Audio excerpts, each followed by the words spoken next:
Plus de 2 salariés sur 3 sont touchés par le mal de dos, aussi appelé lombalgie. Aucun secteur d'activité n'est épargné et la lombalgie a des conséquences directes pour les entreprises. Coût du remplacement, réorganisation des équipes ou encore baisse de la productivité. Une lombalgie sur 5 entraîne un arrêt de travail. Le mal de dos représente 20% des accidents de travail, une part en constante progression, 2 mois d'arrêt en moyenne pour un accident du travail. Ce chiffre a été multiplié par 2 depuis 1970. L'INRS a d'ailleurs publié une étude à ce sujet et évalue à 500 € par jour le coût d'un collaborateur absent.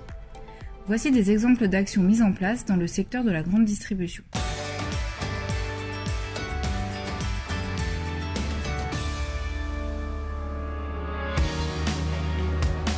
La société Cora est une société qui existe depuis 1969.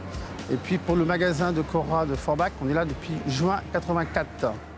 On a pris conscience du mal de dos au niveau de l'entreprise parce que nos équipes d'employés commerciaux, même s'il y a un turnover, sont sur une ancienneté de 17-18 années d'ancienneté.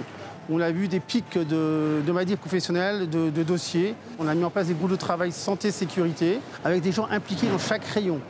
Les contraintes soulevées ont été le port de charges lourdes ainsi que la coupe de fromage à pâte dure, nécessitant un effort important sur les épaules et les avant-bras.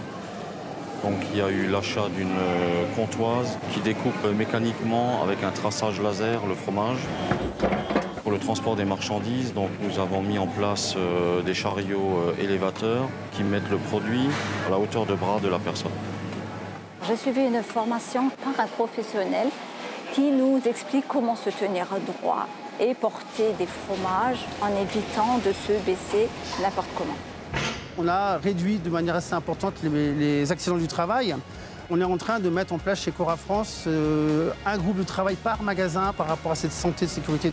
Donc oui, bien sûr, je recommande complètement ces démarches de sécurité au travail.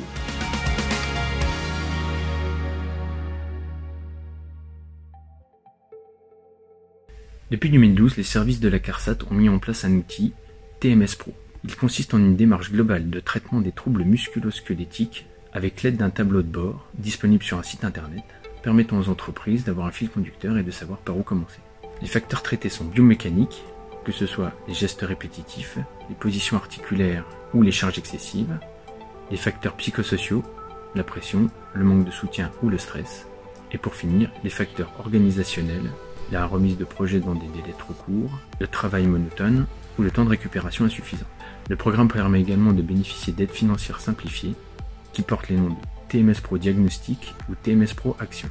Le montant d'aide accordé par les CARSAT atteint 40% à hauteur maximum de 25 000 € de l'investissement. La prévention efficace des troubles musculo-squelettiques et notamment des lombalgies passe par une analyse des causes et des circonstances des accidents de travail, permet d'identifier tous les facteurs de risque afin de mettre en place des actions de prévention pérennes.